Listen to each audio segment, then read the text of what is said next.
This is The Perks of Being a Wallflower, beginning on page 122. March 7th, 1992. Dear friend, girls are weird, and I don't mean that offensively. I just can't put it any other way. I have now gone on another date with Mary Elizabeth. In a lot of ways, it was similar to the dance, except that we got to wear more comfortable clothes. She was the one who asked me out again, and I suppose that's okay, but I think I'm going to start doing the asking from time to time, because I can't always hope to get asked. Also, if I do the asking, then I'll be sure to go out with the girl of my choice if she says yes. It's just so complicated. The good news is that I got to be the one who drove this time. I asked my father if I could borrow his car. It happened at the dinner table. What for? My dad gets protective of his car. Charlie's got a girlfriend, my sister said. She's not my girlfriend, I said. Who's this girl? My father asked. What's going on? My mother asked from the kitchen. Charlie wants to borrow the car, my dad replied. What for? My mother asked. That's what I'm trying to find out, my father said with a raised voice. No need to get snippy, my mother said. Sorry, my father said without meaning it. Then he turned back to me. So tell me about this girl. So I told him a little about Mary Elizabeth, leaving out the part about the tattoo and belly button ring. He kind of smiled for a little while, trying to see if I was already guilty of something. Then he said yes, I could borrow his car. When my mother came in with coffee, my father told her the whole story while I ate dessert. That night, as I was finishing my book, my father came in and sat on the edge of my bed. He lit a cigarette and started telling me about sex. He gave me this talk a few years before, but it was more biological then. Now he was saying things like, I know I'm your old man, but you can't be too careful these days, and wear protection, and if she says no, then you have to assume she means it. Because if you force her to do something she doesn't want to do, then you're in big trouble, mister. And even if she says no and really means yes, then quite frankly she's playing games and isn't worth the price of dinner. If you need to talk to somebody, you can come to me, but if you don't want to do that for some reason, talk to your brother. And finally, I'm glad we had this talk. Then my father ruffled my hair, smiled, and left the room.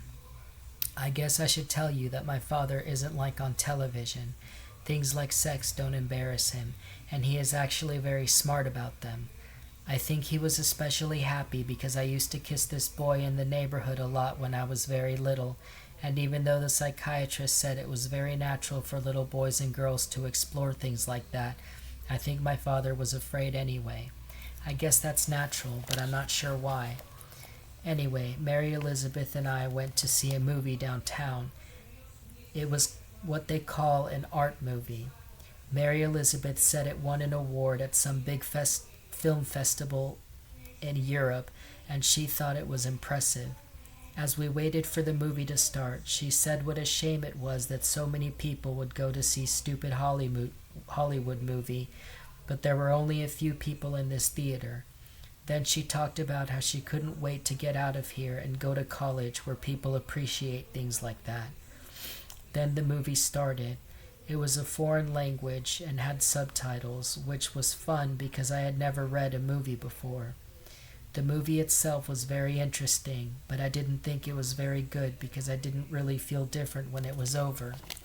But Mary Elizabeth felt different. She kept saying it was an articulate film, so articulate. And I guess it was. The thing is, I didn't know what it said, even if it said it very well. Later, I drove us to this underground record store, and Mary Elizabeth gave me a tour. She loves this record store. She said it was the one place where she felt like herself. She said that before coffee shops were popular, there was nowhere for kids like her to go except the big boy, and that was old until this year. She showed me the movie section and told me about all these cult filmmakers and people from France. Then she took me down to the import section and told me about real alternative music. Then she took me to the folk section and told me about girl brands like the Slits. She said she felt really bad she hadn't got me anything for Christmas and she wanted to make it up to me. Then she bought me a record by Billie Holiday and asked if I wanted to go to her house to listen to it. So I was sitting alone in her basement while she was upstairs getting us something to drink, and I looked around the room, which was very clean and smelled like people didn't live there. It had a fireplace with a mantel and golf trophies, and there was a television and a nice stereo, and then Mary Elizabeth came downstairs with 2 glasses and a bottle of brandy. She said that she hated everything her parents loved except for brandy. She asked me to pour the drinks while she made a fire. She was very excited too, which was strange because she's never like that.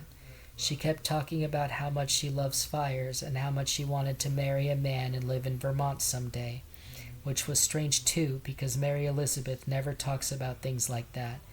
When she finished the fire, she put on the record and kind of danced over to me.